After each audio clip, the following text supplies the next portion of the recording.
मैं अपने भाई की वजह से 3 साल जेल में रहा। जेल में मैंने गलती से एक बड़े टाइकून के बेटे की जान बचा ली, जिसने ग्रेटिट्यूड में मुझे 100 मिलियन दिए। जेल से निकलते ही मैंने तुरंत अपने पापा को कॉल किया ताकि ये खुशखबरी बता सकूं, लेकिन मेरी आवाज सुनते ही पापा ने फोन काट दिया। मुझे टेंशन हुई, लगा घर में कुछ बुरा हो गया है, इसलिए मैं जल्दी से वापस घर पहुंचा। जैसे ही दरवाजे तक पहुंचा, अंदर से मेरी भाभी सियालिन की चिड़चिड़ी आवाज सुनाई दी, जो प्रॉपर्टी ट्रांसफर को लेकर इतनी जल्दी मचा रही थी। मैं प्रेनेटल चेकअप भी नहीं करवा पाई। जब वो वापस आएगा तो खुद जाकर किराए का घर ढूंढ ले। मैं किसी एक्स प्रिजनर के साथ नहीं रहना चाहती, लेकिन ये उसी के भले के लिए है। आखिर घर के पैसे उसी ने दिए थे। उनकी बातें सुनकर मेरा हाथ, जो दरवाजा खटखटाने वाला था, हवा में ही रुक गया। मेरी उंगलियां बेकाबू होकर कांपने लगीं। मुझे तो बचपन से आदत है कि मम्मी पापा हमेशा मेरे भाई को ज्यादा प्यार करते थे, लेकिन वो हमेशा मुझसे जुड़ा रहता था। मैं उसकी गलती अपने सिर लेने के लिए जेल गया था। वो इतना बेरहम नहीं हो सकता है ना।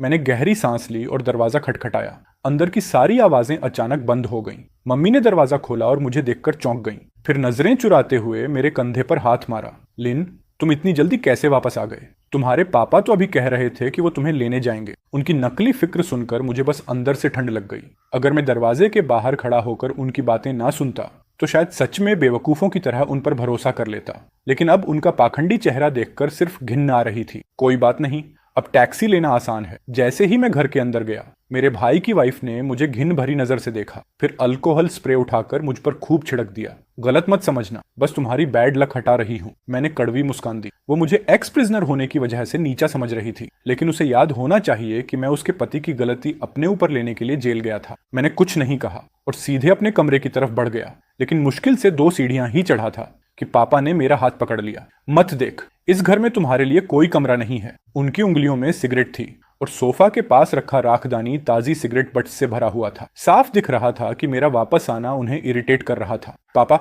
मैं सिर्फ 3 साल जेल में था, मरा नहीं था। ऐसा कैसे कि अब मैं एक कमरे के लायक भी नहीं रहा? पक्का तुम्हारा भाई नहीं मानेगा। तभी मेरा भाई बाथरूम से बाहर आया। चेहरे पर अजीब सी ऑकवर्डनेस थी। भैया, घर में इतने लोग हैं, बस इतने ही कमरे हैं, हम सब कैसे रहेंगे? उसका असहज चेहरा देखकर मेरा दिल जम सा गया। मैं ठंडी हंसी हंसा। पहले तो हम सब इसी घर में रह लेते थे। मैं सिर्फ 3 साल जेल में रहा, अब अचानक जगह कैसे कम पड़ गई?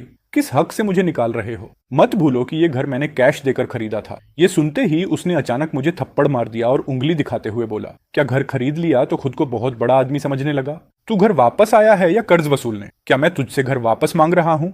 आप लोग तो मुझे एक कमरा तक नहीं दे रहे। मेरे पापा गुस्से से फुफकारे और आंखें तरेड़ते हुए साफ